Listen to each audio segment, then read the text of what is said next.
عمرك سألت نفسك ليه الحمام الصافي غالي؟ في الفيديو ده هرد عليك ليه الحمام الصافي سعره غالي. الحمام الصافي سعره غالي يا رجالة عشان خاطر سببين. أول سبب صعب فرخ الحمام الصافي. وإيه تاني؟ الحمام الصافي يا رجالة عشان تبتدي تفرخ منه وتعمل منه إنتاج لازم تعمل حاجة ضرورية جدا، واللي بيربوا الصافي عارفين الكلام ده كويس قوي. عندك جوز صوافات ذكر وانتاية شغالين، هتجيب ورا منهم على طول 4 أو 5 أصوص حضان. طب ايه علاقة الحضان بسعر الحمام الصافي؟ هقول لحضرتك لأن الحضان يا رجالة بيكلف. تخيل عندك 4 أو 5 أصوص انت بتكلفهم. طيب ليه اجيب 4 5 أصوص ورا جوز بس؟ ليه يعني انا غاوي تكليف وغاوي كلفه وغاوي مصاريف؟ انا مش هستفاد حاجه بالحضان غير ان هو هيحضن لي الزغلول بتاع الصافي. هقول لحضرتك ليه. اولا الحمام الصافي ملوش ميعاد ثابت ان هو يحص فيه، فلازم تبقى انت عامل احتياطاتك اللازمه كلها.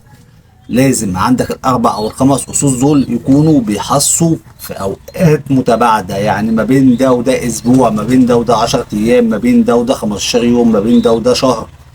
ليه؟ لأن لازم يصادف إن في الوقت اللي جوز الصوافات اللي عندك برضه لازم يكون عندك جوز حضان برضه بيضين.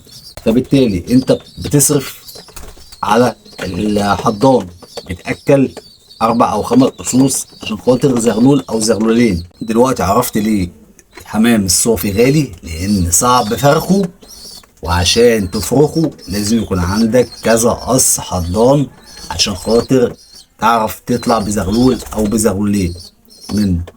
وحاجة أخيرة يا رجالة، وده عيب في الحمام الصافي. الحمام الصافي يا رجالة مناعته ضعيفة جدا جدا جدا، فبالتالي مش بالساهل ان انت تعمل زغلول صافي من ورا حمام حضان، لان الحضان لازم يكون ليه مواصفات معينة عشان يزق الصافي.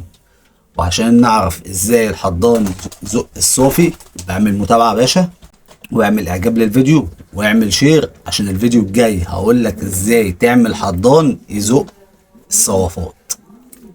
سلام.